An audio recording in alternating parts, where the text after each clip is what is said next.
14th proposition is that individuals' right to bear arms in the United States should be protected. And the first of our points is that there's no direct relationship between gun possession and increasing crime rates. First, according to poll 2001, crime rate has increased in Great Britain and Australia after those nations virtually confiscated all the private firearms. And also the same similar example occurs in United States. In Washington, D.C., after 1976, it passed a bill which repealed the handgun ban in the district. However, in the following 5 years, the crime rate increased 9% in just 5 years. And from 1987 to 2000, the Washington, D.C. has the highest murder rate in the United States. This is according to the statement of Congressman Mark Saunders, 2004. And also, even though the people even though the gun are related, even though the gun can cause some crimes. However, even ban the guns, people can still use other weapons like knives to commit suicide or crime. And also, criminals can get guns from other countries. According to Stern 2011, there were at least hundreds of rifles disappeared under both sides of the U.S.-Mexico borders, including 2 weapons later recovered at the site where 2 police officers was killed in Arizona. And also, our next point is that gun control needs a lot of money, time, and force, which the federal government cannot afford right now.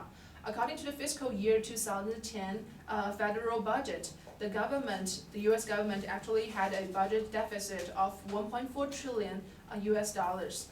And compared to other state-funded programs like medical program and education program, which can definitely benefit much more people, the gun control can only prevent some of the potential crime victims.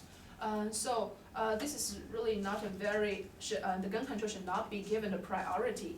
And also, according to the Compendium of State Law Governing Firearms 2007, the exact number of the guns owned by the individuals in the United States are not known because only 6 states or area require firearm registration, which means for the police officers it's hard for them to know the exact number of the firearms owned by the U.S. citizens.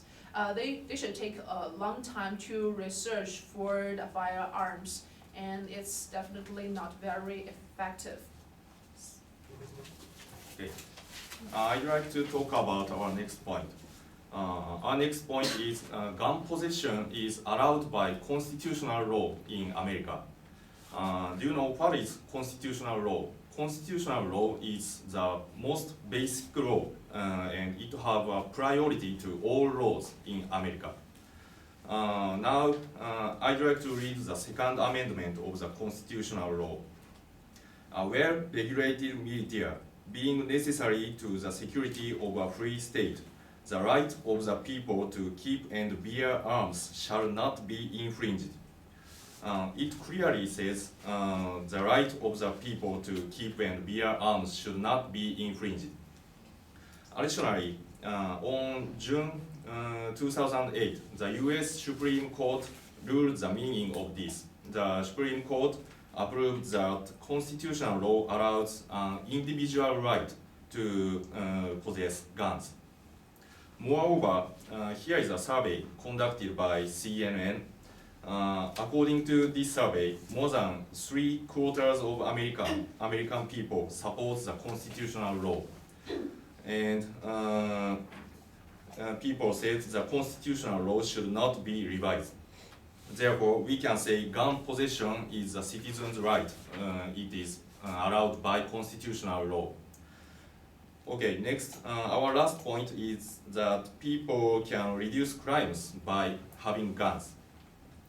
Here is a research conducted by Gary Clark, who is a famous professor of criminology of Florida State University.